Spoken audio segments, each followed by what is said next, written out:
What was interesting to me last week when the Federal Reserve's cut rates was the fact that out of the 17 members on the board, 8 voted to cut rates by 0.25%. For the year, we already cut rates about 0.5%. The target interest rate right now for the Fed fund rates is anywhere between 1.75% to 2%. The Federal Reserve is still assisting the US economy to continue the longest economic expansion, 11 years in the making, going on. However, 7 out of the 17 voted not to do anything. They are more in the camp of the US economy is doing well, therefore there is no need to cut rates. The country is divided and the Federal Reserve is divided. It is very interesting to me that just about half of the board wants to vote to cut rates and the other half is more inclined not to do anything and maybe even at one point or another raise rates. Therefore, markets are also translating that to lots of volatility. And it's just another indication to me that times are very peculiar and very uncertain. We always need to have some money sitting in bonds and cash and be extremely careful diversifying assets in the market, domestically and internationally. Just because of the scenario that we are in right now in the marketplace, these heightened divisions that are across the board. We need to look in these market conditions for companies that fall under the category of GAR, growth at reduced risk. Two names that come to mind are Microsoft and Facebook. These are two companies that, in my view, provide us decent growth at somewhat reduced risk. Microsoft, for example, is still growing their top-line revenues north of 12%. Just last week, they announced 11% increase in their dividend payout. They also made another announcement of $40 billion of buyback of their own shares. They have in their subscription model many interesting revenue-generated units, such as the Azure cloud-based storage unit, LinkedIn, Xbox Live, and others. If we can give them north of $6 a share in earnings next year and assign a multiple of 25 to 28 times earnings, we can make a case that the target price for Microsoft, even in times when the market is extremely volatile, can be about $177 a share. They have $134 billion in cash, only $82 billion in debt. Their net debt position is about $52 billion in cash as of last year, and their dividend is about 1.5%. Another company with $40 billion in cash on their books, Facebook, the platform, Instagram, WhatsApp, Messenger. They have about 2.7 billion users, almost half of the world population. The revenue growth expected for this year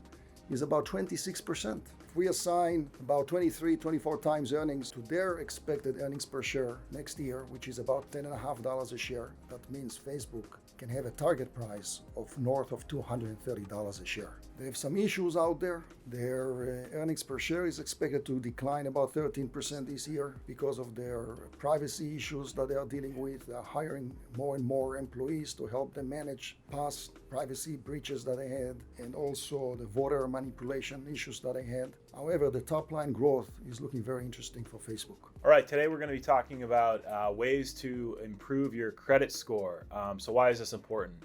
Most people know that your credit score is an important number that lenders use in order to determine whether or not to extend credit to you and what the interest rate in terms of the loan are going to be. So a lower credit score means you're less likely to be approved, and a higher interest rate if you are approved. So it's important to get your credit score as high as it'll go so that if you plan to open a credit card or get a personal loan, a car loan, apply for a mortgage, you're going to get the best deal you can. The question is, what goes into the credit score? It's 5 different categories and they have different weightings. 35% of your credit score is actually payment history. So the most important thing is to just make those payments on time. Anything that's 30 days or more past due will show up on your credit report for 7 years. So again, make the payments on time, give yourself alerts or notifications. The second biggest category is the total amount that you owe. So if you combine all the credit you have extended to you, taken out, so credit card balances, mortgage balances, student loans, all of that all together, that's the second biggest category. Second to making payments on time is to make bigger payments to pay those large balances down. The third category is length of credit history, and that's 15%. So it's actually advantageous to keep old accounts open. I know I have a few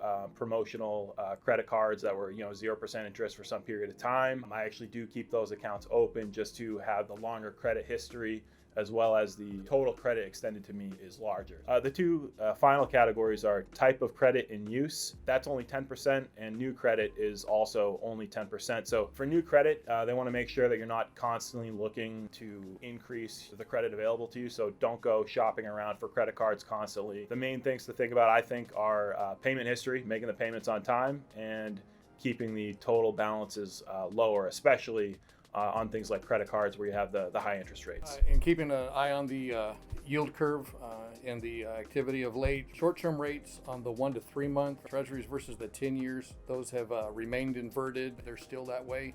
The 2-year versus the 10-year is not inverted any longer, but there has been some fluctuation between the two, and that spread has averaged anywhere from 3 basis points to 11 basis points in the last 2 weeks since they were inverted. We did get a 0.25% reduction in the interest rates, and some analysts are expecting that we're going to get another 0.25% before the end of the year. Of course, we don't know, especially considering the divided opinions in the Fed between whether or not rates should be cut or remain the same. So definitely something we're going to keep an eye on and monitor through the end of the year. Hello everybody, and thank you again for watching our videos. I'm Amit Stavinsky, the Managing Director of Tamar Securities and its affiliates, 911 Financial Services and Firefighters United. As always, if you like the content, please become a subscriber. You can also call us directly to our main offices in Woodland Hills at 818-914-7461. The highlight of the week is that during times of conflicting opinions about the markets and uncertainties, it is also important for investors to look at companies that fall under the category of GAR, growth at reduced risk.